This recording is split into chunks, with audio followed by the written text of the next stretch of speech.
Então, boa noite, pessoal. Vamos estar iniciando aí mais uma aula, dando continuidade pelo capítulo 2 do livro que eu passei para vocês. Inclusive, está no grupo de vocês o material. E aí, quem tiver dúvida e não estiver conseguindo, por algum motivo, acompanhar por aqui, a gente vai acompanhando pelo menos pelo livro, fica um pouco mais fácil.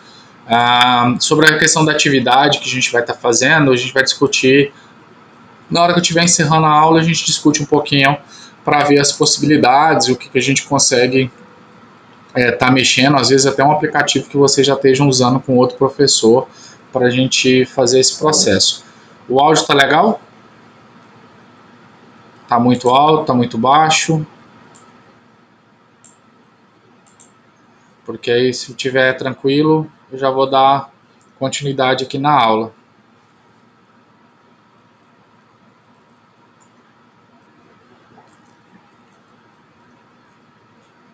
Então, tá tranquilo, obrigado pelo retorno aí, Cláudio. Então, a aula hoje está sendo transmitida pelo Twitch e pelo Discord. A gente fiz a aquisição de um microfone, né, para ficar um pouquinho mais fácil e melhorar um pouco as transmissões da aula, porque o outro microfone, como ele é de celular, ele é mais para chamadas, coisas mais rápidas e não para uma transmissão. Então, pessoal, o capítulo 2 ele vai trazer a concepção psicanalítica da família. Então, eu vou estar trabalhando com vocês dentro desses capítulos. É, Só vou abrir aqui o PDF, só para mim olhar os títulos aqui, para vocês. No livro que eu mandei para vocês, nós temos aí a introdução, que é o início do capítulo, né? Ah, onde foi as aulas que a gente teve. Eu pulei algumas partes que vocês devem ler, mas elas têm o intuito de vocês lerem mesmo, mas não resolvi não estar entrando muito dela. Eu vou estar falando um pouquinho da visão psicanalítica da família, vou tentar falar um pouquinho da visão sistêmica, vou falar um pouquinho da terapia cognitiva e deixa eu só dar uma olhada aqui nas temáticas que eu tinha separado. E vou tentar abordar algumas outras questões, inclusive a professora Dayana pediu para me mandar um pedaço da parte humanista também, para que o pessoal que estiver indo para o estágio clínico já tenha uma noção sobre essas temáticas. E aí fica um pouco mais fácil para depois estar trabalhando. Então, pessoal, a visão histórica da família, segundo essa questão aí da psicanálise. Então, a família nem sempre teve a configuração e o desenho que visualizamos atualmente, que é a questão da família que nós consideramos como padrão, que a gente tem que lembrar que padrão é uma questão cultural, né? Ah, e no momento a família que ela nem sempre teve esse desenho, que seria o marido, a esposa e os filhos, que essa é a configuração padrão, que hoje a gente já discutiu bastante, que tem sido quebrada nesse processo de mudanças do mundo, né? Então ela tem sofrido transformações contínuas, assim que como pressupostos teóricos que pelos mais variados enfoques tentam entendê-la. Pode ser compreendida como instância mediadora entre a pessoa e a sociedade ou como a primeira referência para a criança, a partir da qual, com base nas interrelações de seus membros, formam-se as primeiras regras, valores e crenças de uma pessoa. A gente já discutiu isso, né? Ah, e dentro desse contexto, nós conseguimos entender aí que a família é o primeiro meio social desse indivíduo. E ela vai trazer as noções de valores, regras e crenças para esse indivíduo. Normalmente, essas regras elas vão ser correspondentes com a família de origem, porque essa família é a que vai estar trazendo os seus conceitos. Aí a gente já falou da intergeracionalidade, onde nem tudo é só do pai, vem toda uma carga dessa família, as avós, bisavós, tataravós e assim por diante, que vem passando por gerações através dos membros, que seria normalmente aqueles que criam os filhos, seja os pais ou avós, de querendo ou não, vai estar transmitindo essas características da família. E aí a gente falou na última aula, né, que é aquela, porque na nossa família é assim, que é um dito que tem, pelo menos na minha região, e que basicamente pode ter em todas as regiões, de alguma forma, porque são falas que delimitam que a família tem essas características. Na nossa família, então, quando sem essas falas, já quer dizer que tipo, isso é uma coisa normal na nossa família, ou padrão da nossa família, né? E ao mesmo tempo, ela é um espaço de sociabilidade e socialização primárias, de solidariedade e proteção social, Carvalho e Almeida, 2003, Hobbes, etc. Ah, porque se a gente já falou um pouquinho sobre a questão do Estatuto da Criança e do Adolescente, que a família ela tem que garantir os direitos, alimentação, segurança, etc. Ela tem que ser protegida por essa família. Isso não é um direito, isso não é uma coisa que é opcional, isso é um direito da criança, então um dever daquele adulto que está ali. E aí a gente já falou uma questão também da negligência, algumas questões aí que a gente falou em sala de aula. Então a família, no entanto, ela vai além das simples somas de seus componentes. Não é só um monte de gente numa casa só, não. Pode ser considerada como um organismo vivo, com leis intrínsecas, ou seja, internas, em seu funcionamento que configuram uma estrutura estável, mas com certa flexibilidade para permitir alterações com o passar do tempo. A família ela tem as regras dela que normalmente são regras que não vão mudar num primeiro momento. Essas regras, algumas são evidentes, já são consideradas como regras, e outras elas já são flexíveis. É uma regra que hoje existe, mas que com o tempo ela pode ser mudada. Ela pode ser verbalizada como verbo, como regra, tipo, aqui em casa é assim, ou simplesmente pela convivência subentende-se que, então, por exemplo, a mãe criou o filho e aí na hora de entrar dentro de casa tira o chinelo e deixa na porta. Então isso é uma questão. Ninguém falou que tem que ser assim, mas automaticamente ficou subentendido que isso é uma regra naquela casa. Se isso é uma regra naquela casa, a criança vai repetindo e ela nem percebe que isso é uma regra porque se torna habitual.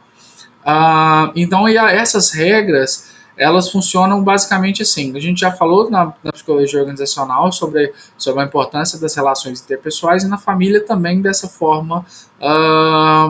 Ela vai ter uma questão viva, ela vai ter um clima, ela vai ter todo um processo, ela vai ter toda a conexão. Por quê? Porque se existem pessoas nesse local, vai acontecer uma interação entre essas pessoas e vai surgir regras, vai surgir conflitos, vai surgir várias coisas que seriam normais em qualquer relação interpessoal.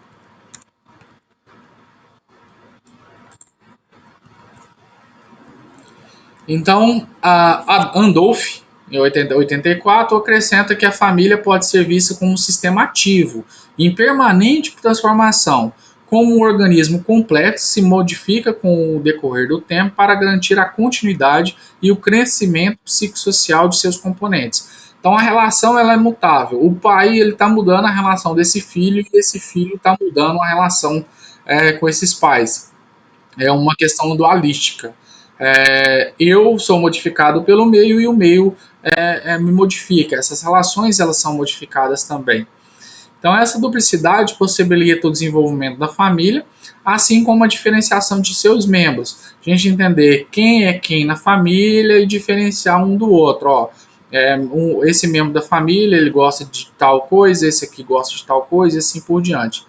A necessidade de diferenciação, compreendida como autoexpressão de cada pessoa, mantém um paralelo com a necessidade de coesão e permanência. Então, essas pessoas, a minha visão da minha família, daquele núcleo ao qual eu estou inserido, eu passo a entender que como cada uma dessas pessoas age,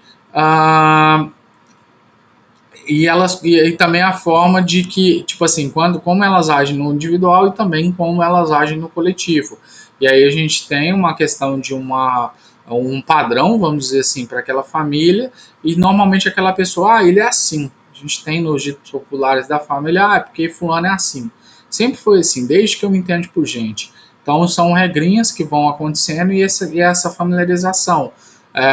Compreender esse sujeito como pessoa e como também ah, como ela faz parte do grupo, como ela se encontra nesse grupo. E aí ah, a família ela se torna esse grupo de pessoas que são diferentes, que têm semelhanças também e que elas vão interagindo como um só. Então elas se tornam essa família.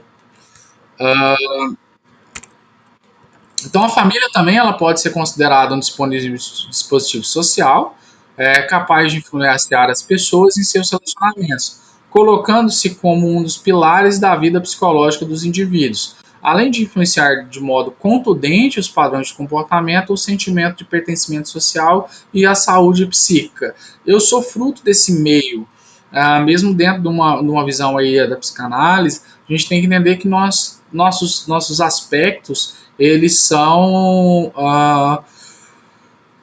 transmitidos aí nessa relação, é uma troca contínua e onde eu ensino você algo e você me ensina algo, é uma troca dualística, onde aí nós vamos compondo essa família uh, essa convivência social, ela se torna um pilar para esse indivíduo, quando a gente vai falar no sentido de vida psicológica, porque ela vai influenciar de forma bem significativa o comportamento desse indivíduo perante a sociedade, como ele se sente perante essa sociedade, na sua questão de saúde psíquica também. Então, essa relação social ela é muito importante para todos uh, os indivíduos, porque ela tem uma importância, vamos dizer, nesse processo e, e não tem como a gente nem questionar a importância disso, porque no fim das contas ela faz parte desse contexto. Pessoal, só um minuto aqui que a tela ficou pequena. Pronto, voltou. Então, observa-se que as famílias elas vêm passando por mudanças relevantes, com redução do número de filhos, a gente está falando agora do macro, né? Maior frequência de divórcios, desempenho de atividades profissionais por parte das mulheres e realização de atividades domésticas por parte dos homens, maior proximidade física e afetiva entre pais e filhos. Então, as mudanças sociais elas vêm trazendo também um novo padrão. Quando a gente vai lá pelo histórico que a gente já falou anteriormente, as famílias antigamente ela era assim: o pai sai e trabalha, ele é responsável pela subsistência da família. A mãe fica em casa e ela vai cuidar da criação desses filhos. Ela que vai criar essas regras. Então, normalmente havia maior proximidade dessas mães com esses filhos, porque ela tinha uma convivência muito maior. Só tem que as coisas foram mudando, o país foi mudando, as necessidades foram mudando. Como se dizia o ditado na minha terra, onde cria um, cria dois. Hoje em dia a gente já entende que não necessariamente é assim, porque o custo de vida por pessoa tem aumentado e isso torna bem difícil de você estar criando um filho igual, por exemplo, 8, 9 filhos. Eu tive um amigo que tinha, se eu não me engano, ele tinha 19 irmãos. Então a gente vê, tipo assim, de mesmo pai e mesma mãe. Que é uma questão de uma configuração que antigamente ter muitos filhos significava ter algo muito bom para a família, porque era mais mãos para trabalhar, porque normalmente as famílias trabalhavam na terra, né? E como tinha mais mãos para trabalhar, era maior a chance de ter maior prosperidade. Então era uma questão cultural daquela época. Hoje já se entende que nem todo mundo tem um pedaço de terra para cultivar e que a quantidade de pessoas elas não são mais tão positivas como já foram antigamente. Com o tempo, as mulheres garantiram o direito de separar. Se a gente não precisa voltar muitos anos atrás, era basicamente não tinha direito de separar. Então, aí depois que surgiu a lei, o homem tinha que querer separar, porque ainda de alguma forma ele que assinava os papéis, aí depois a mulher também, e hoje em dia basicamente já tem uma facilitação desse processo de divórcio. Se não deu certo, é mais fácil separar hoje, legalmente falando. As mulheres saíram de casa, trazendo um novo obrigação para ela, como mulher profissional, além das configurações de mãe, de esposa, etc. E o pai também teve que, esse homem, ele teve que estar entrando para dentro de casa para tentar ajudar nesse processo de criação dos filhos e também no processo de atividades domésticas, porque como os dois trabalham, acaba que não seria basicamente errôneo, né? Deixar a sobrecarga para a mulher. A gente sabe que isso é uma questão teórica, a gente sabe que a prática não necessariamente é da mesma forma. Em relação às mudanças ocorridas no grupo familiar, o Zimmermann ele salienta que a tradicional família nuclear, que é essa que a gente está citando, que é a padrão, né, constituída por pais, filhos e avós, tem cedido espaço a outras composições distintas, que a gente já discutiu também, e atípicas, tais como casais que se mantêm unidos, mas que vivem separados, tipo as pessoas que têm uma relação, mas preferem viver em casas diferentes. Nós temos a questão da alta frequência dos divórcios seguidos de novos casamentos, então divorcio, aí eu caso com outra pessoa, e a pessoa casa com outra pessoa, e aí a gente pega tipo o marido que casou, ou a esposa que casou ali, traz os seus filhos do casamento anterior. Nós temos também a questão das mães solteiras, que se tornou um novo arquétipo aí de famílias, que antigamente existia um código de honra, que o homem tem que cuidar dos seus filhos, etc. E com o passar do tempo isso foi perdido de alguma forma entre muitas pessoas, então aumentou o número de mulheres que acabam criando seus filhos só. Aumento também, né, do número de pais e mães adolescentes, sem idade, basicamente, para poder ser pai, mas acontece, porque para ser genitor, genitora, só precisa ter maturidade sexual, então a partir dos 12 anos é suscetível, né? Apesar de a gente entender que na lei tem a questão das proibições e da vulnerabilidade da criança e do adolescente. E outro ponto também que merece respeito é a união estável, na verdade, aí no caso, pelo texto, fala da união estável de casais homossexuais, mas hoje a gente já tem o casamento também, que é permitido por lei, o casamento mesmo, não só a união estável, que foi o primeiro ganho do público LGBTQ+.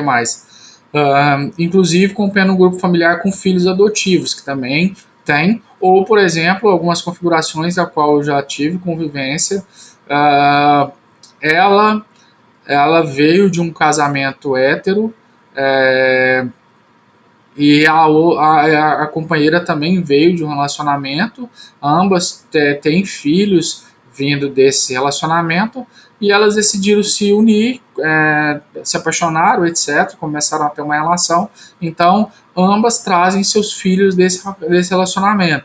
Acontece também em casos de homens, o cara teve uma relação ali heterossexual, teve um filho a partir disso e de repente ele se descobre, ele se permite viver sua homossexualidade e aí ele vai para essa relação.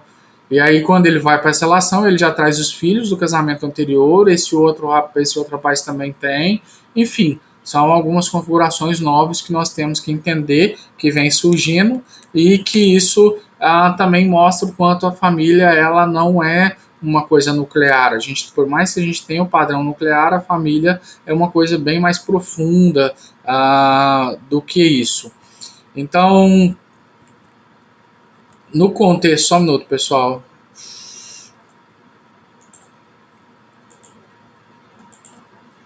Só porque Acho que estava aqui.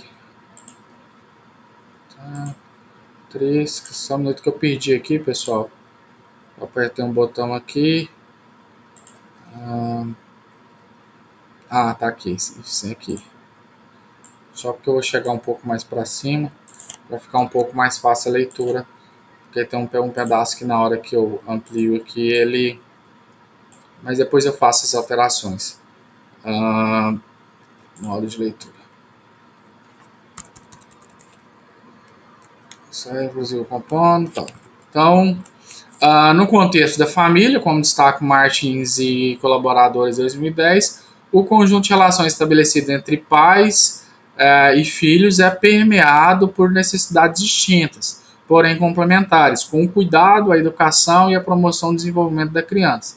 Esses imperativos acabam resultando em um conjunto de características, de comportamentos ou práticas em geral, recebendo diferentes denominações na literatura, tais como práticas de cuidados parentais, práticas educativas, estilos parentais, além de termos referentes a cognições parentais, como crenças, ideias e valores parentais. Tudo isso significa basicamente a mesma coisa. Essas famílias elas vão ter a transmissão dessas características aí e elas vão vamos colocando a cara na sua família. Ela vai moldando essa relação e vai colocando as características. Cláudia, tenta entrar pelo Discord, talvez seja um pouco mais fácil escutar por lá, por ele ser um pouco mais leve. Entrou até bastante gente no Discord, e aí isso às vezes facilita um pouquinho de vocês. No Discord, inclusive, se vocês falarem, eu consigo escutar vocês também. Que às vezes facilita até fazer alguma pergunta, e vocês falam comigo e eu repito. Porque Colinas parece que está tendo bastante problema com as internets, principalmente se for da Oi. Quando eu morava aí, a internet era bem horrível mesmo.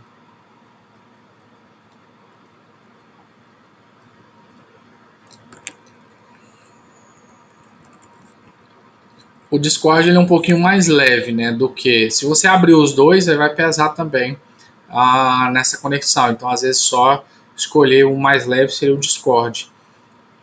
Então, a família ela vem sendo reconhecida há muito tempo como uma unidade fundamental da organização social da vida dos seres humanos, independente do padrão particular da vida familiar, das narrativas, dos mitos, das lendas e do folclore. Todas as culturas valorizam o poder das relações familiares como formadora do caráter da pessoa e como exemplo da ordem moral e política da sociedade. Bloch e Harari, 2007. Então, pessoal, quando a gente vai falar de família, isso basicamente é um conceito quase universal. Quando eu falo quase porque nós não temos como pesquisar isso no mundo todo, com todas as pessoas, todas as culturas do mundo. Mas, assim, há uma valorização dessa questão, além da questão sanguínea, que é uma questão genética, etc., de transmissão de genes, enfim. Para a família, essa família ela tem uma importância muito grande, porque como ela é o primeiro meio social que o indivíduo está nascido ali, ele está sendo criado ali, ele tem uma importância dentro do contexto histórico e social, porque é ali que vai construir as primeiras relações familiares, como vai ser formado o caráter dessa pessoa, como vai ser a questão moral e política desse grupo, porque essas transmissões elas são feitas nessa primeira relação social. Alana, aqui também em Araguaína tem chovido bastante. A minha internet ela não tem oscilado tanto, mas alguns dias, na sexta-feira, eu fui transmitir uma aula e basicamente eu não consegui ter uma continuidade, ficou travando, foi bem ruim mesmo. Então a gente tem que, enquanto isso, a gente tem que se virar um pouquinho de alguma forma. É por isso que eu trouxe a outra plataforma do Discord para a gente conseguir ter uma comunicação melhor aí. Pela importância que a família ocupa no desenvolvimento individual e na sociedade como um todo, Novas disciplinas acadêmicas, entre elas a antropologia, a sociologia e a história social, têm dedicado grande atenção às diversas formas de estrutura e funções familiares, encontradas em diferentes culturas e vários períodos históricos. Então, a antropologia vai estudar a história desse homem, a sociologia, que é o homem social e a história dessa sociedade, né? A história social começa a perceber que a família é muito importante nesse processo e porque ela tem porque como ela tem essa importância de transmitir todas as informações, ela que vai estar fazendo a, a transmissão de tudo, dos valores, as questões culturais, desde as mais básicas, micro, a nossa família é assim, até a macro. Não, o brasileiro gosta de futebol, por exemplo, enfim, são algumas características que são consideradas culturais, religiões, etc. Isso desperta também o interesse de estudar isso e entender o quanto isso é importante para aquele grupo social.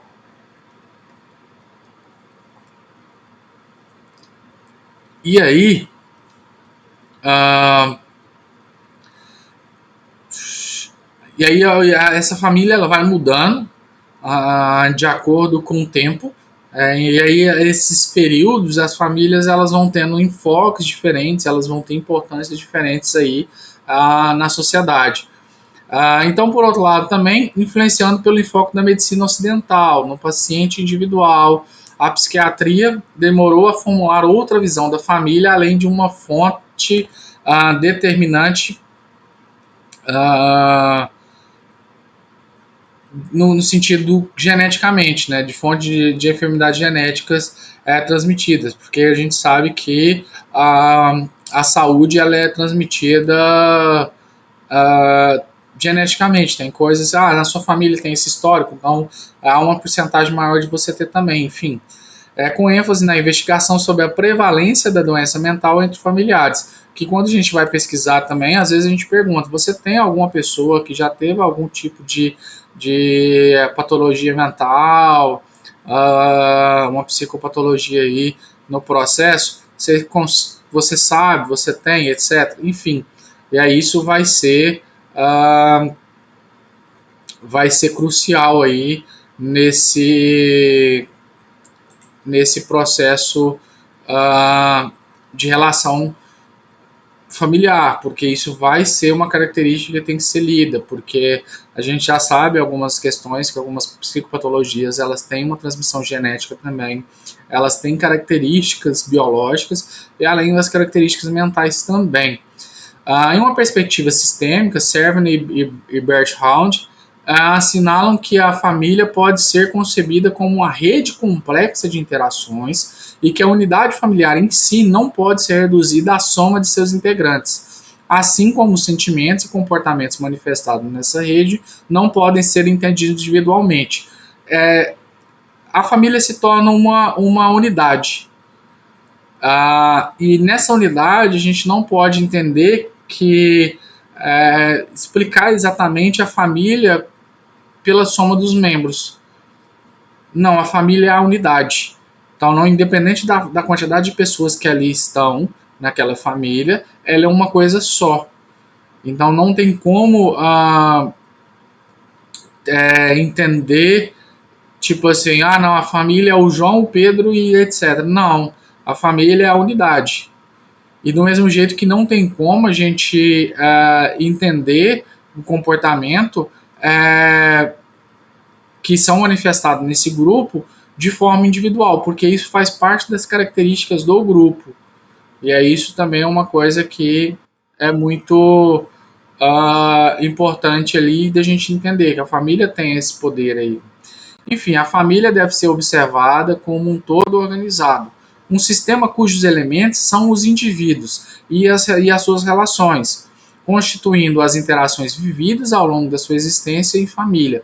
Então, é um conjunto de fatores que vão sendo construídos através da interação dessas pessoas e, através disso, essa família ela começa a constituir regras construir regras, constituir regras, viver regras e coisas vão se modificando, um modifica o outro, porque além das relações familiares, as pessoas têm as relações externas a essa família, e isso vai a família, então, é um conjunto de fatores aí que são construídos através das relações, não é algo fixo, é algo vivo, não é algo imutável, porque está em constante mudança, algumas coisas podem ser imutáveis, mas a relação ela vai sendo construída nesse processo, enquanto essas pessoas elas convivem em família.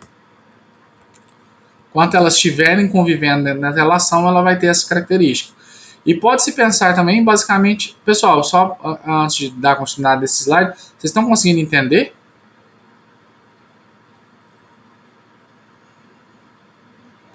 Só para mim não ficar numa coisa muito mecânica. Hoje vocês estão um pouquinho quietinhos demais. A Érica está conseguindo entender, o Iris está conseguindo entender, Lohane, Lucélia, a Marcelene, Cláudia, Alana,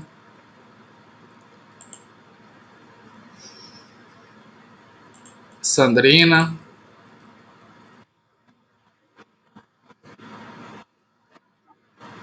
Porque se você, pessoal, quando vocês não têm muita interação, a Marcelene pediu para me dar uma e um pouco mais devagar.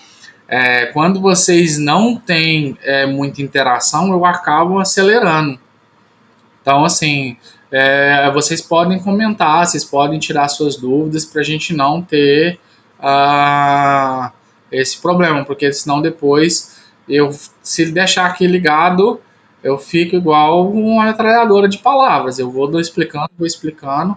Aí é por isso que eu prefiro não gravar a aula, para não ficar uma coisa muito mecânica. Então vocês vão interagindo comigo aí, ah, e eu vou comunicando com vocês.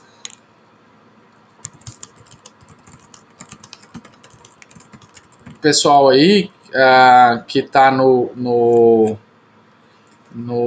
Discord também pode falar comigo. Assim, eu não mutei ninguém. Então o microfone de vocês ele está mutado,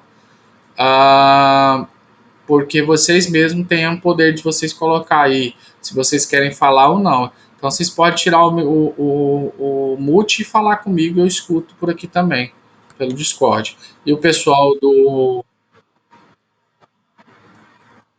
sim, tá aí, tipo assim, na hora que você for falar, Iris, ah, você tira o mute e depois que terminar você para, porque aí tira a questão do eco.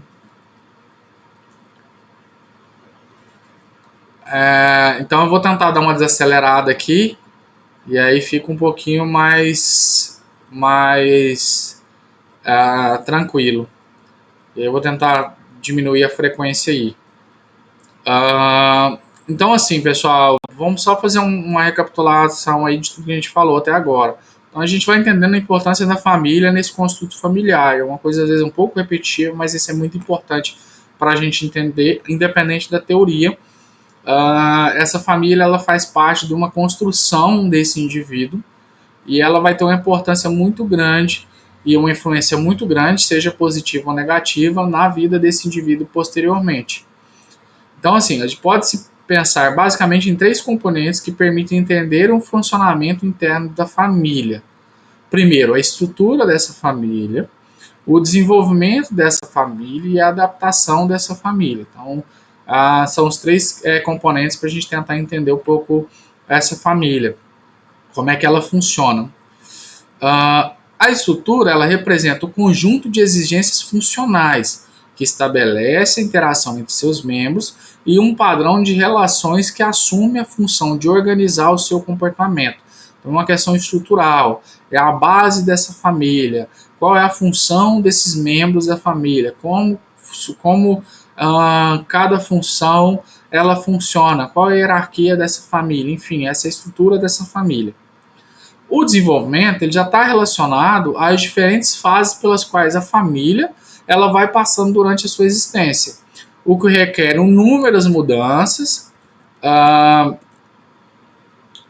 dos seus membros, porque como esses indivíduos eles vão mudando, tanto biologicamente, a criança vai crescendo, uh, no sentido mentalmente, ela vai tendo outras interações, ela vai tendo outros conhecimentos e ela vai acabar mudando a sua forma de se relacionar. Por quê? Porque se o indivíduo ele muda, o meio à sua volta vai acabar também sofrendo a influência dessas mudanças. Uh, então, desenvolvimentos relacionados a diferentes fases pelas quais a família passa durante sua existência requerem inúmeras mudanças de seus membros, porque isso vai mudando. Se eu mudo, o outro também ele vai acabar tendo que mudar também, porque não tem como ter uma mudança de um lado só. E tipo assim, não tem como uma pessoa só mudar. Por quê? Porque ela vai mudando de acordo com as suas relações. Porque eu também, além da minha relação individual que eu tenho dentro da minha casa, eu ainda tenho uma relação externa. E eu também sou mudado por essa relação com essas outras pessoas. Então, acaba que durante esse processo de mudança, eu também vou ter que me adaptar com a mudança do outro, porque ela, querendo ou não, é uma interação dualística. Então, esse indivíduo, ele interage com esse núcleo, que é essa família, mas ele também interage com outros grupos. E aí isso vai tendo, vamos assim, as relações sociais elas vão sendo trespassadas entre as pessoas dessa família. Então, o desenvolvimento está relacionado a essas mudanças que vão ocorrendo aí. E a adaptação, por sua vez, denota a adequação da família às circunstâncias novas, sem a perda de sua continuidade. Tipo assim, surgiu novas questões naquela família, surgiu novas situações, e aí, assim, a gente vai percebendo que a família ela vai se adaptando a esse processo. Ela vai criando formas de dar continuidade e não impedir essa questão da família, da constituição dessa família em si. Vocês estão conseguindo entender até agora, pessoal? Vou dando umas paradinhas, perguntando para vocês, porque, porque aí vocês entenderam os conceitos de estrutura, o desenvolvimento e adaptação.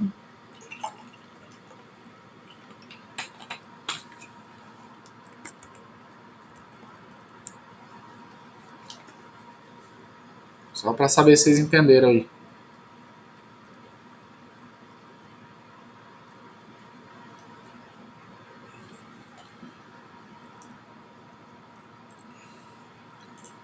Hoje o pessoal está mais parado.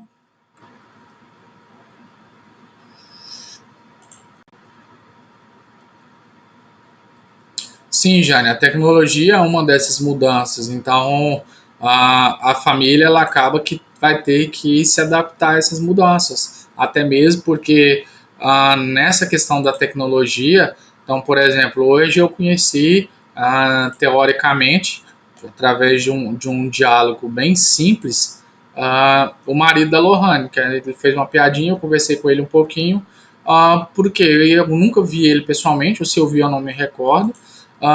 Por quê? Porque são interações sociais online. Ah, então, essas interações online, elas também são interações sociais. Então, querendo ou não, a internet ela vai fluindo nesse processo. Alana, esse material aqui é tudo do livro.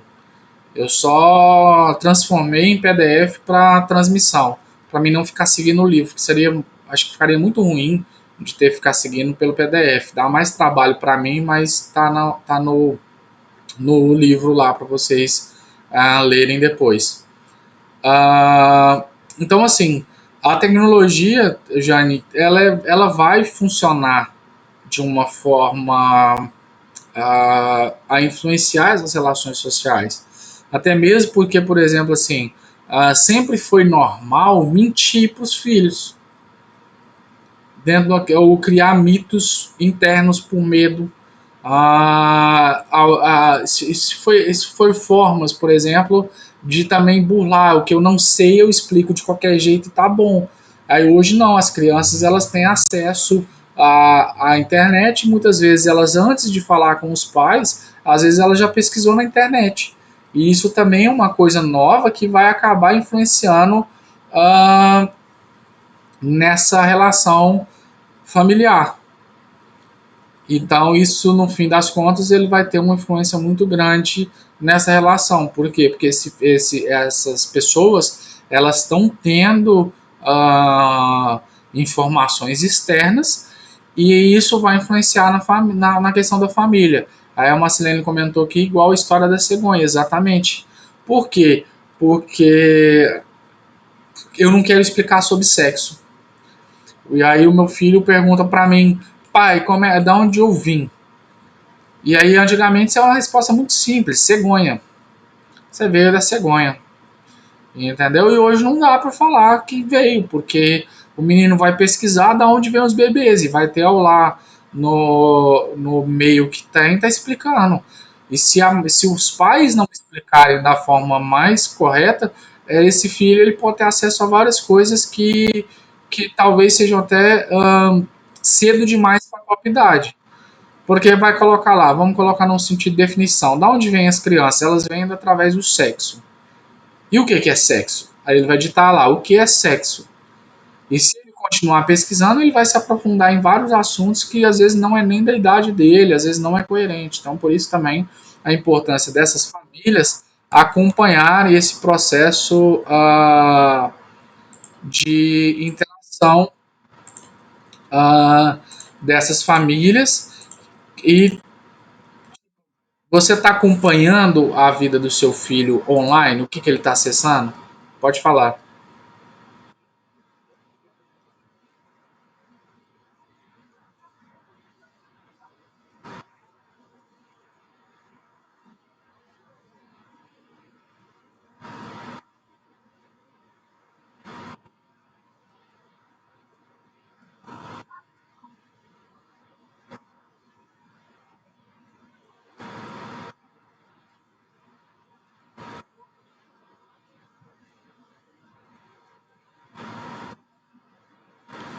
Então, a Erika me falou assim que hoje está um pouco mais difícil, né?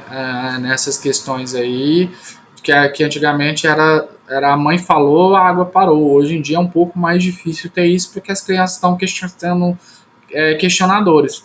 E aí, Érica, basicamente é a seguinte: se o padrão antigo já não funciona mais, nós temos que buscar formas de manter essas questões da estrutura. A gente tem que reelaborar essa estrutura familiar e fazer com que formas que entendam por que na casa tem regras, por que tem autoridade, enfim. Nós vamos ter que explicar. Antigamente não tinha que se explicar muito porque a criança não sabia, a única fonte de informação era essa família e pronto, então não tinha o que questionar. Hoje não. Hoje se o pai fala uma coisa, o menino vai lá pesquisa para entender aquilo e depois ele já vem até com argumento. Ah, aí a Marcelene comenta aqui que ainda mais que as crianças hoje, em vez de um pipo para parar o choro, tem um smartphone. Sim, hoje basicamente a gente tem que entender que essas crianças elas já começam a ter acesso à tecnologia. Esse acesso à tecnologia ele tem que ser acompanhado pelos pais, mas a gente tem um outro problema. Muitos pais não têm conhecimento, ou eles não têm acesso, ou o conhecimento é limitado. Então, por exemplo, assim, vocês estão aprendendo a mexer nos aplicativos que eu estou sugerindo para vocês. São coisas novas para vocês. Às vezes o filho já sabe mexer nesse aplicativo e você nem sabia. Então, algumas coisas que a gente tem esse problema do choque de gerações. Então, no meu caso, por exemplo, que sou muito ligado à tecnologia, eu acredito que nesse ponto eu não vou ter tanta dificuldade, porque eu acompanho tudo, o histórico do que meu filho está assistindo, os jogos que ele está jogando, enfim, ele acaba que eu acompanho isso para ele não ter. O Gohan vai fazer 3 anos e basicamente eu sei exatamente tudo que ele faz. Ele pega o telefone, ele escolhe o jogo, ele baixa jogos, mas eu sempre estou acompanhando tudo dentro dessas questões e explicando algumas coisas também. O Eduardo comenta aqui que a maioria dos pais hoje tem vergonha de falar do caso sobre sexo com os filhos, né? E a criança de 1 ano hoje já tem acesso ao telefone. Logicamente, com a criança de 1 ano, ela não vai pesquisar isso, mas se ela já tem um certo acesso ao telefone, ela vai ter acesso à tecnologia. E quando ela tiver curiosidade, ou, por exemplo, ela tiver é, querendo entender algo, ela já sabe, ela já tem a ferramenta. Porque pelo meu celular eu consigo simplesmente perguntar o que eu quiser. É uma coisa que, tipo, antigamente não tinha. O meu celular, se eu falar com ele aqui, ele já pesquisa para mim, eu nem preciso mexer. Vocês conseguem entender essa questão? Então, é uma coisa bem complicada, porque a criança hoje ela já tem acesso. E esse celular que hoje é uma distração, amanhã é uma ferramenta de busca. Se os pais não explicam ou não acompanham a vida do filho, acho que aí tem um pouquinho surge uma necessidade maior de acompanhar também as tecnologias usadas pelos filhos, justamente por essas questões, porque o filho já sabe mexer. Então eu vou falar do meu. O meu, querendo ou não, ele acaba sendo minha cobaia em alguns processos de estudos, porque como psicólogo eu acabo observando bem profundamente as questões dele. Meu filho ele sabe mexer no celular, ele sabe baixar no celular, ele já sabe pesquisar por voz, ele só não consegue usar muito o recurso porque ele ainda não fala de uma forma muito clara, então às vezes o celular não entende muito o que ele fala, então ele nem precisa saber ler e escrever, ele simplesmente pode perguntar por voz e de repente ele pode daqui a uns dias começar a pesquisar coisas que levam à questão da curiosidade. Se eu não acompanho como pai, isso pode gerar aí um conflito para mim, um problema para mim no futuro. Ah, a Cláudia comenta aqui que é interessante como hoje os nossos pais cobram a flexibilidade quando corrigindo nossos filhos, e antes eram extremamente rígidos. Ah, Aí nós temos a outra questão, que isso também eu acho que sempre foi um problema social.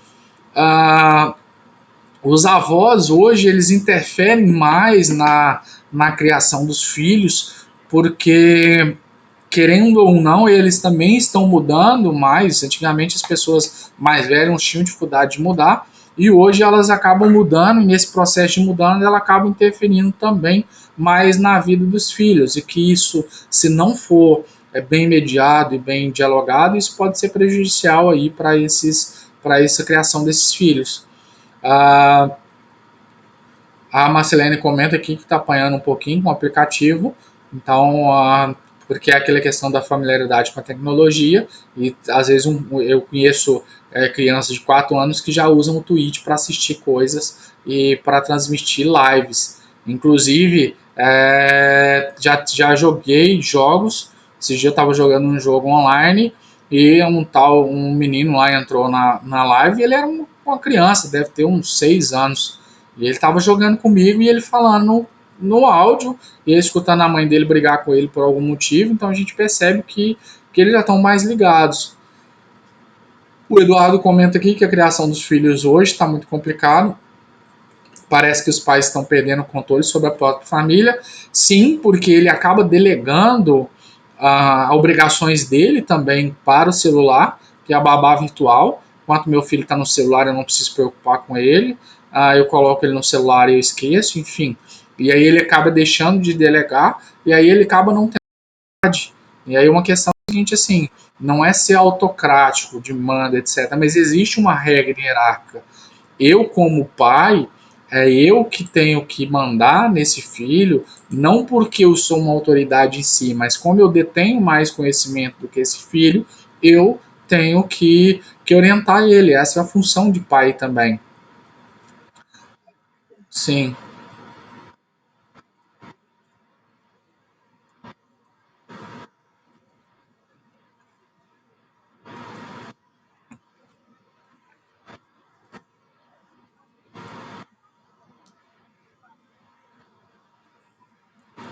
sim. A Lucélia comentou aqui que vocês pai trabalham o dia inteiro, chega em casa e deixa o menino no celular, que, tipo assim, é um jeito de se livrar, é o jeito de se livrar desse menino. Porque se eu coloco ele lá no celular, ele não me incomoda, eu tô cansado, trabalhei o dia todo.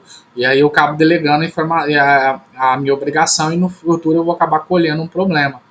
A Alana fala aqui que na maioria do caso os pais não acompanham devido não saber mesmo muito sobre tecnologia e por outro lado as crianças muito curiosas aprendem rápido e aí mora o perigo. Sim, ah, eu já entrei em jogos porque eu gosto de jogos, né?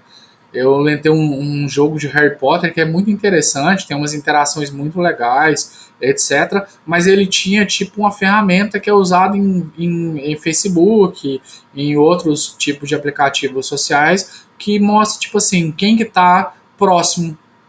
E aí eu percebi que, por exemplo, que aqui em Aramaína tinha X pessoas jogando esse jogo da cidade. E aí dá para mim ter uma noção, o aplicativo ele não mostra exatamente onde ele deixa uma imprecisão para a pessoa não localizar a casa do outro, mas eu consigo saber bem mais ou menos o bairro que o outro mora pela localização.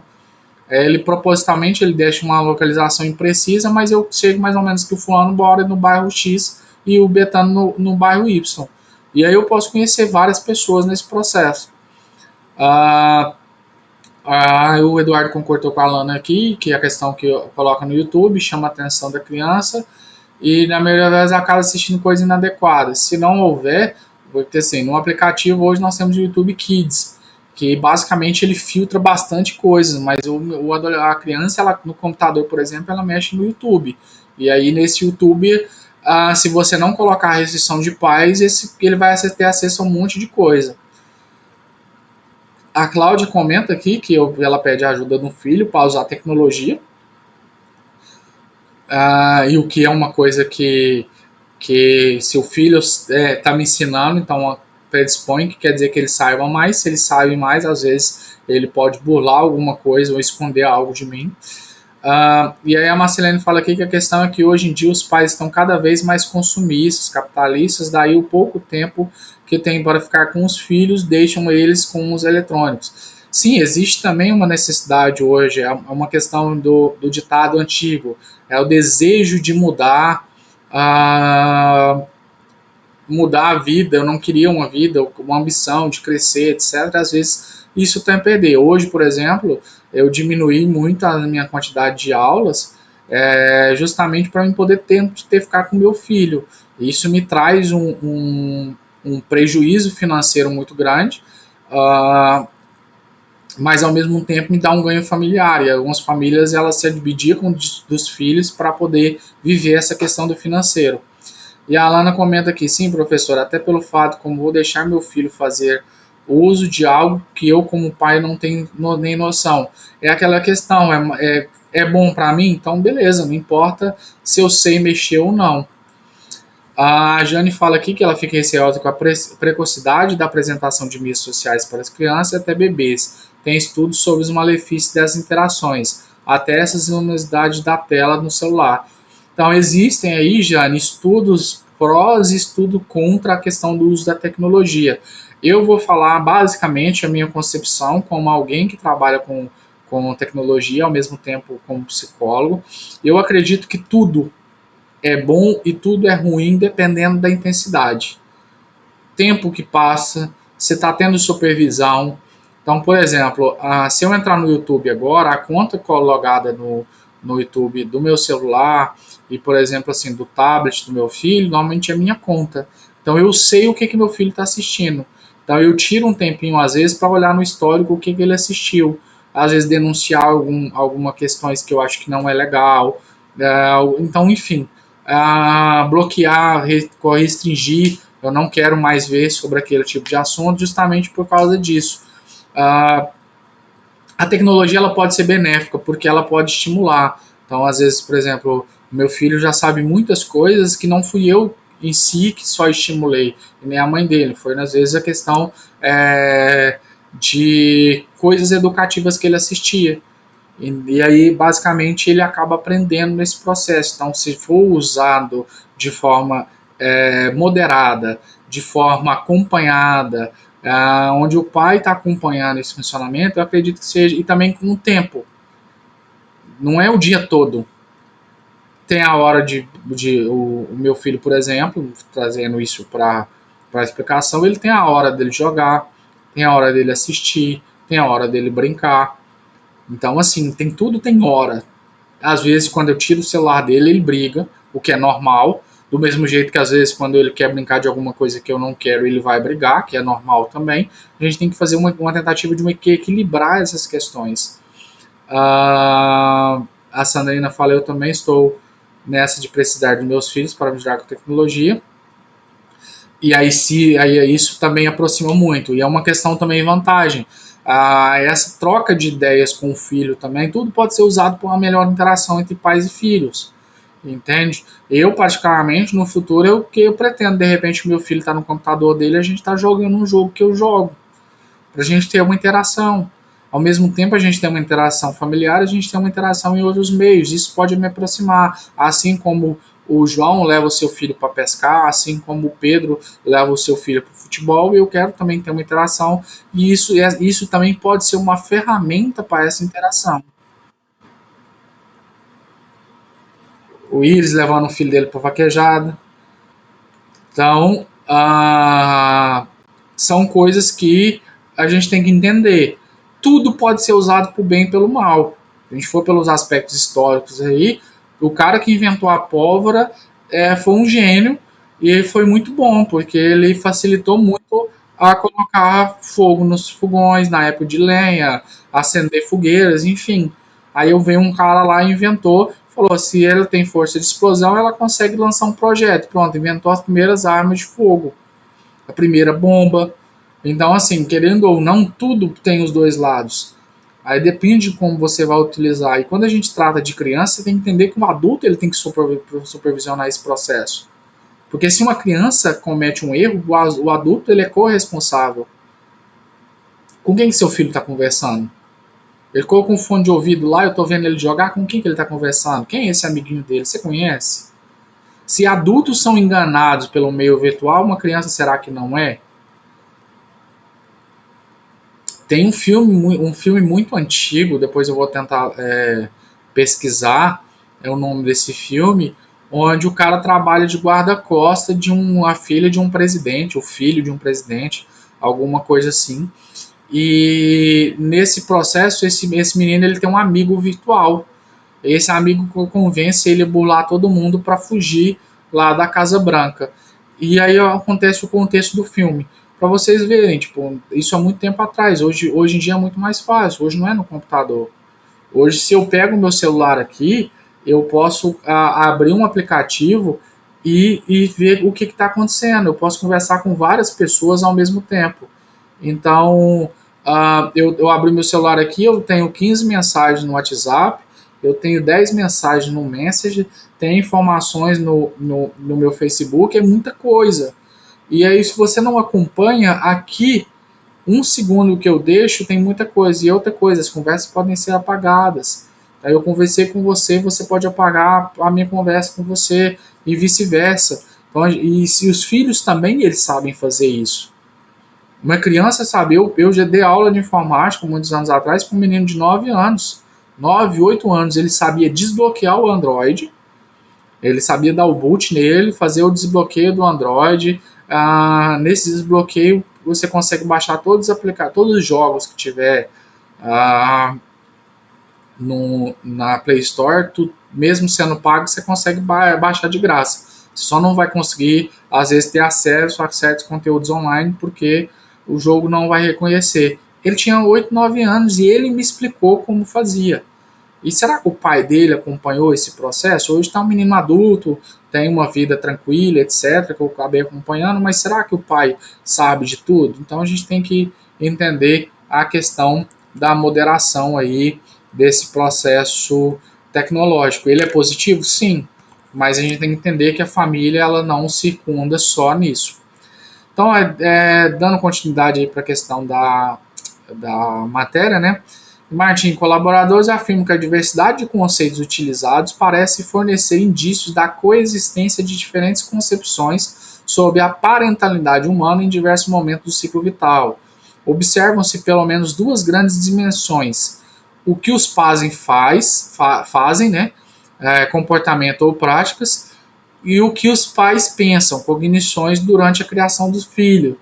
Aí tem uma propaganda também que eu não vou me recordar agora, que foi de um, não sei se foi em algum país da Europa, não sei se foi da França, Inglaterra, onde eles ressaltam assim: tomem cuidado com o que vocês fazem, seus filhos repetem. Tipo assim, o cara tá andando na rua, o jeito dele andar, um cigarro na mão e o filho atrás andando e fumando um cigarro também.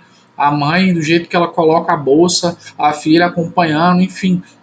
Ele mostra exatamente essa questão aí, da questão dos comportamentos ou práticas. E aí a gente já tem outros autores aí que vocês já estudaram em desenvolvimento que falam sobre a questão ah, da repetição do filho. E também a questão de como esses pais pensam durante essa criação dos filhos. O que, que eu penso? E aí isso ah, vai dar um conceito, uma forma para essa criação e essa formação dessa família. Para Carvalho Almeida, a concepção de família vem modificando-se na sociedade industrial pós-moderna. No entanto, seu núcleo central permanece intacto, com a constituição familiar sendo ainda, apesar das mudanças, o cerne formador dos indivíduos e da transmissão de valores culturais e morais da sociedade. Então, Carvalho Almeida, ah, ele fala que, por mais que a constituição da família possa ter mudado, o cerne da família como base para esse indivíduo ainda não mudou, porque é nessa família que vai ser transmitido os valores culturais e morais. A Alana comenta aqui que eu faço o que eu falo e não o que eu faço. E aí a gente fala, será que realmente isso funciona? Ou a gente vai acabar repetindo certas coisas nos nossos pais, nossos filhos, nossos. Então isso é um processo aí que vai acontecendo. Aí o Rodinesco ele fala que assinala que os casais homossexuais estão em luta pela alegação de suas relações, isso em 2003, propondo o direito de construir família segundo o modelo tradicional, ou seja, propunham por relações familiares que sejam regidas pelos mesmos códigos de direito civil de famílias compostas por casais heterossexuais. Naquela época, os homossexuais estavam lutando por esse direito. Hoje a gente sabe que esse direito já está garantido por lei. Isso é uma coisa muito positiva. Contudo, em uma perspectiva histórica, a constituição familiar e a dinâmica, a constituição e a dinâmica familiar sempre acompanharam as transformações sociais. Uma relação dialética aparentemente se coloca entre a família e a sociedade, duas faces de uma mesma moeda, embora uma possa não ter ser sincrônica com a outra. Então, assim, a gente percebe que tipo, a sociedade vai mudando e os fluxos dessa sociedade, as formações dessas famílias, as construções, elas vão trazendo novos moldes, desses moldes vão se criando novas sociedades e ela vai sendo sempre mutável e o cerne disso tudo, querendo ou não, vai ser nesse processo, inicialmente da família. E a Jane ressalta aqui que o comportamento influencia muitas vezes mais do que o que é dito. Realmente, eu acabo repetindo muito. Meu pai, ele me disse coisas que ele não sabe que me disse. Porque quando ele fez algo, eu achei aquilo, eu achei que eu devia seguir os caminhos dele. E eu acabei repetindo isso. Porque o comportamento também é uma fala. Ele é uma transmissão. E isso também acaba acontecendo. E aí, a gente vai tendo essas questões da família ainda como cerne dessa mudança, dessa constituição familiar. Pessoal, já estamos quase concluindo aqui. Na ideologia da sociedade tradicional do século XIX, a criança tinha pouca importância, sendo na realidade tida como um verdadeiro estorvo na família. Quando muito tinha uma posição insignificante, até mesmo assustadora. Então a criança ela tinha uma posição assim, ela era um problema, ela não tinha um visto lá no século XIX como algo muito positivo, entendeu? Então ela tinha esse problema. Aí depois eu corrijo aí a questão do texto. Então Ariès, 1981, esclarece que a teologia cristã, por meio de Santo Agostinho, 354 a 430, construiu uma imagem dramática da infância, na qual a criança era considerada um símbolo da força do mal. Tal visão manteve-se até o fim do século XVII, numa atmosfera rígida que envolvia a família e os movimentos pedagógicos. As concepções religiosas elas influenciaram nesse povo, no caso aí, Santo Agostinho ele teve uma influência muito negativa nesse processo, porque era considerado o símbolo da força do mal. E aí a gente imagina como é que era a criação nessa época aí das crianças e dos filhos. Então a família ela tinha por objetivo a conservação dos bens, a prática comum de um ofício, a ajuda mútua cotidiana em um mundo no qual um homem e mais ainda uma mulher isolada não podia sobreviver. Então, dentro do contexto ali, histórico, o pai passava a sua profissão para o filho. É ele que ensinava o filho, o filho de carpinteiro ia ser o quê? Carpinteiro. Porque ele aprendeu com o pai dele o ofício. O filho, igual, eu fui criado na roça. E aí o que acontece? O meu ofício, se fosse antigamente, hoje eu seria um cara trabalhador da roça. Por quê? Porque antigamente os ofícios eram transmitidos dessa forma. Só tem que eu tinha acesso a outros meios sociais, que seria uma escola. Através da escola eu fui estudando, fui fazendo curso técnico, cursos profissionalizantes, a faculdade, enfim. Hoje eu sigo um caminho totalmente diferente do meu pai, mas antigamente era dessa forma que se constituía a família. Então a família no passado ela não tinha uma função afetiva. E por consequência inexistia o sentimento amoroso entre pais e filhos. Não significa dizer, porém, que não houvesse amor. Antigamente não se dava muita importância em dar afetividade para os filhos. Os pais amavam, mas às vezes não tinha essa questão é, de a gente pensar de que o, o pai amava essa criança, mas ele não tinha afeto. Por exemplo, eu beijo meu pai no rosto. Isso foi uma coisa que eu trouxe. Alguns primos quebraram alguns estigmas e fazem da mesma forma. Meus amigos cumprimentam, alguns amigos meus cumprimentam meu pai com um abraço e um beijo no rosto. Uma coisa que antigamente não era legal, não era considerável. A afetividade foi mudando de acordo com a época. Naquela época era uma coisa mais mecânica, era menos afetividade para não interferir negativamente ou até mesmo por não achar importante para com os filhos. A Marcelente ela fala aqui que se olhar a Bíblia, né, Jesus dá muito ibope às crianças. Sim, se a gente for olhar, a gente olhando, eu sempre tenho essa visão aí, que a Bíblia, independente da questão espiritual, é um livro histórico, e a gente viu lá que Santo Agostinho trouxe um problema muito grande com a sua visão para o mundo, que a criança era uma coisa ruim. E aí Jesus vem e fala assim: vem a mim as criancinhas. Por quê? Porque ele entende que a criança, naquele momento, isso dentro de um aspecto filosófico, ela tinha uma importância muito grande. Por quê? Porque ela simbolizava talvez a inocência, que seria a abertura para se aprender. A partir daquele processo, ela poderia ser várias coisas nesse futuro. Então, o, os pais ocupavam-se das crianças mais pela contribuição que elas trariam ao estabelecimento da família, sendo que a eleição ficava restrita a uma realidade mais moral do que sentimental, e compreendia todas as pessoas que viviam sob o teto, independente dos laços sanguíneos. Então, os pais, naquela época, eles se preocupavam, tipo assim, no benefício que o filho poderia trazer.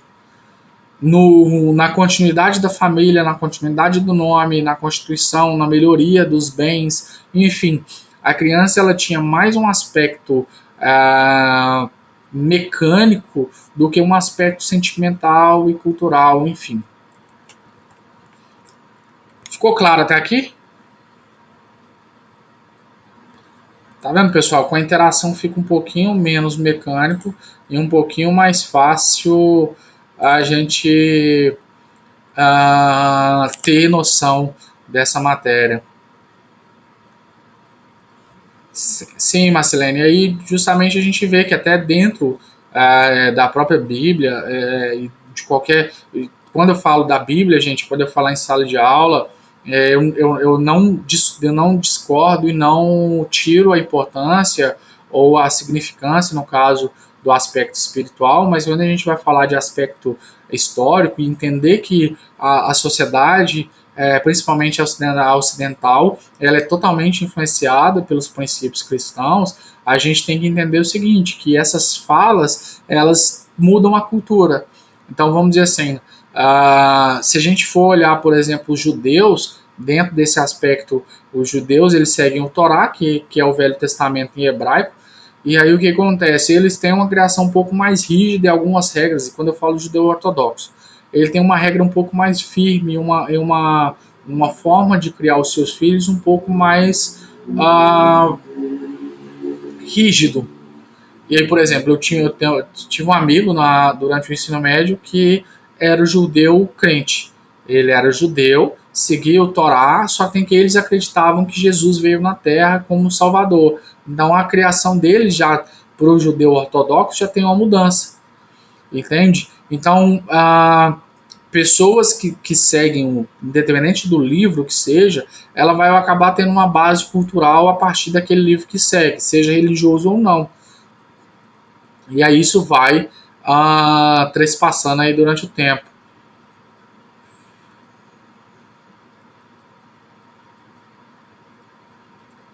A Ana comenta aqui que na época dos meus pais na roça eles não tinham muito afeto, principalmente os meninos, já que eram criados desde cedo para ajudarem o pai na roça e as meninas a mãe em casa, mais mecânico, afirmando aquilo que eu falei.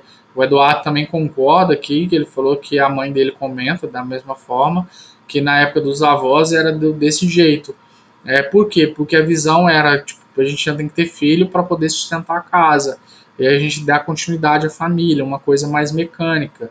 Hoje a gente já tem uma questão mais sentimental, de afeto, de o pai abraçar o filho na rua, coisas que antigamente às vezes não tinham. E não é em todas as regiões que tem isso também. A gente tem que ver que micro e macro regiões, países, cada um vai se comportar de uma forma diferente. Quer falar alguma coisa, Iris?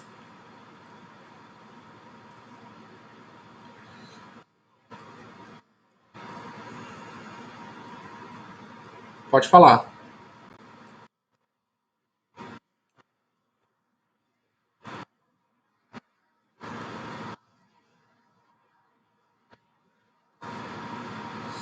O Will está comentando aqui que essa relação, a cultura vai modificando, o meio vai modificando, as pessoas vão se modificando, nessa interação sempre multifacetada, né? E sempre dualística. Eu mudo, você me muda. Eu mudo a sociedade me muda e assim por diante. Aí ele estava comentando exatamente que, fazendo uma ligação com o que nós estamos comentando aqui. Então, ainda segundo Aries, né, 1981, duas outras ideias indicam a perspectiva do desprezo pela criança. Uma era a representação usual como um brinquedo ou máquina. Outra, a forma como era considerada a morte da criança, sem grande importância, pois em breve outra criança surgiria para substituí-la. Isso tudo é questão histórica. A gente vê, tipo, não tem problema não pedir um filho, mas deve ter só ter outro que a gente substitui. Uma coisa até mecânica, uma coisa de afetividade, que a gente entende. Que às vezes não era tão pesado. Hoje pode-se dizer que a perca de um filho ela seja mais pesada do que naquela época, por uma questão cultural. A transmissão dos valores e conhecimentos não era absolutamente assegurada pela família. Então, não necessariamente a família tinha os cuidados que deveriam ter. Infelizmente, a gente tem essas mudanças culturais também. E na Idade Média ocorreu uma grande mudança na transmissão de valores e conhecimentos. A educação passou a ser garantida pela convivência com adultos, geralmente por meio da prática de uma atividade laboral, quando a partir dos 7 anos as crianças deveriam viver com outra família que não a sua de origem. Então lá na Idade Média teve essa mudança aí, onde tipo assim, a família depois de 7 anos era criada por outra família. Então ela tinha que ser garantido, né? Os adultos teriam que ter uma forma de transmitir seus conhecimentos, seus valores, enfim, para as crianças, porque a partir dos 7 anos elas iam ter que viver com outra família que não era a de origem. Você vê que são coisas culturais. Imagina uma pessoa criar o seu filho depois dos 7 anos.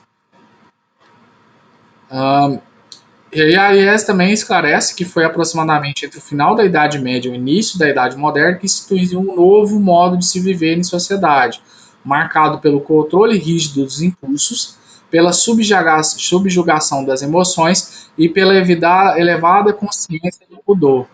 Ah, por exemplo, na Idade Média não tinha tantas regras sociais. A questão sexual, por exemplo, era bem liberada, era uma coisa bem tranquila. Não tinham regras de pudor, regras de vestimenta, certas coisas não existiam.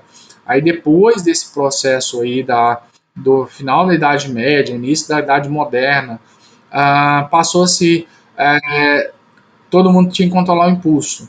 Então, o meu desejo mais não pode ser sanado a hora que eu quero, porque tem regras que não permitem. Minhas emoções, elas também não podem ser expressas ou vividas da forma que eu gostaria, porque existem regras. E ah, o pudor se tornou uma regra muito influenciável, porque, tipo assim, às vezes a pessoa podia nem. Ela não precisava nem de repente nem de vestimentas direito, não tinha muito essas questões. Ah, o Eduardo comenta aqui que realmente fiz um trabalho que falava mesmo que a partir de 7 anos os filhos eram criados por outra família e que muitos pais às vezes nem viam os filhos novamente. Isso era uma questão normal lá na Idade Média. E houve essas mudanças aí para a idade, o início da Idade Moderna, que é a qual a gente está vivendo hoje, ou talvez a gente já está vivendo uma nova idade aí pós-moderna. Essa mudança ela propiciou uma nova forma de se comportar, criando uma esfera do privado. Antigamente não tinha essa questão do privado, hoje a gente já tem esse conceito que veio nesse início da Idade Moderna.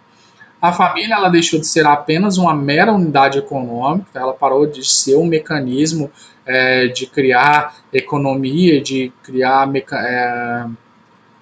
meio financeiro. Quando eu falo financeiro, não é o dinheiro em si, mas terras, trocas, porque na época ainda não em alguns lugares não existiam moedas, e aí tinha o escambo, que era a troca de coisas, enfim. Que sacrificava tudo em prol da produção de bens e transformava-se no lugar do refúgio de uma afeição obrigatória entre os cônjuges e os filhos, bem como a atenção à criança. Então houve uma mudança. A criança, a família parou de deixar de ser uma produção de bens e passou a ser uma coisa que tem uma obrigação afetiva com esse grupo. Só para a gente concluir aqui, pessoal, então o Rodrigues distingue 3 grandes períodos na evolução da família. Um primeiro período foi caracterizado pela família tradicional, que serviu sobretudo para afiançar a transmissão de um patrimônio, já que os patrimônios eram arranjados e a vida sexual e afetiva do jovem casal não recebia atenção. Tipo assim, meu filho vai casar com um filho com a filha do fulano, porque eu tenho terras, ela também tem, para a gente manter isso dentro das famílias. E os filhos vão ter que se adaptar a esse processo, os casamentos arranjados. O segundo momento ele foi fundamentado no amor romântico, em que são permitidas a reciprocidade de sentimentos e a realização de desejos sexuais por meio do casamento. Então, eu desejo aquela pessoa e por outro momento já foi possível eu poder casar com quem eu amo. Então é uma coisa que veio surgindo aí.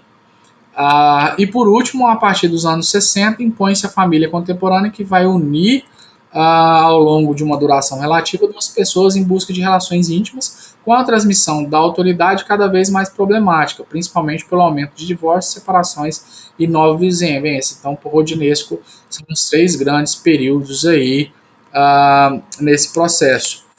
A Alana fala aqui que antigamente era falta de afeto e muito mecânico. Hoje em dia, nossa nova geração já tem um certo afeto exagerado, às vezes que acaba perdendo os limites. Pais que só dizem sim, etc.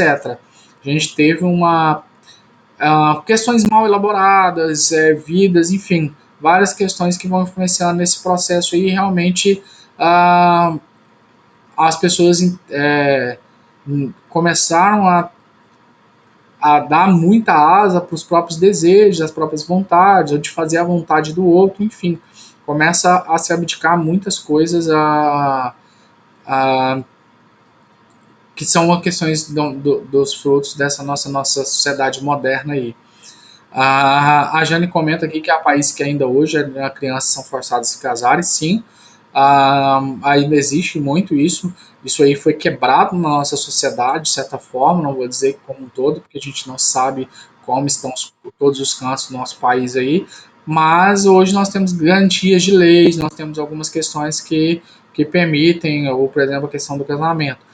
Às vezes, assim, há uma influência para que os filhos casem com pessoas da mesma classe social, isso ainda, ou numa classe social melhor do que a sua, mas não é obrigatório da mesma forma que já foi no passado.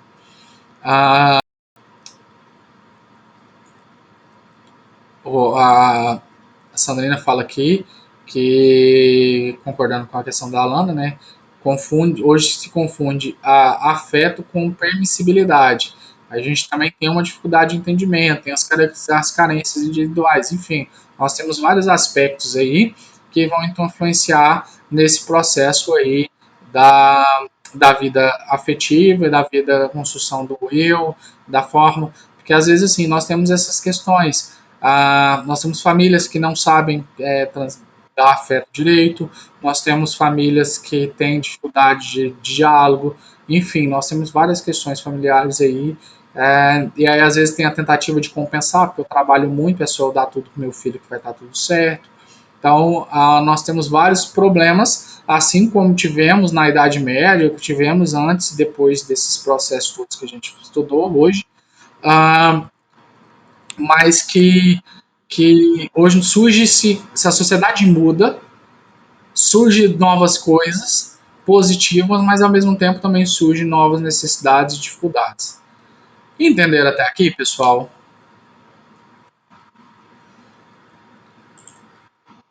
Pessoal no Discord, pessoal no Twitch.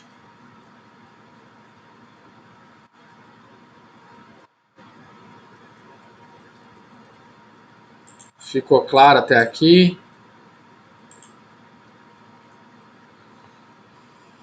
Então, pessoal, quanto à questão da gravação, estou encerrando por aqui e até a próxima aula. Então, tchau para vocês.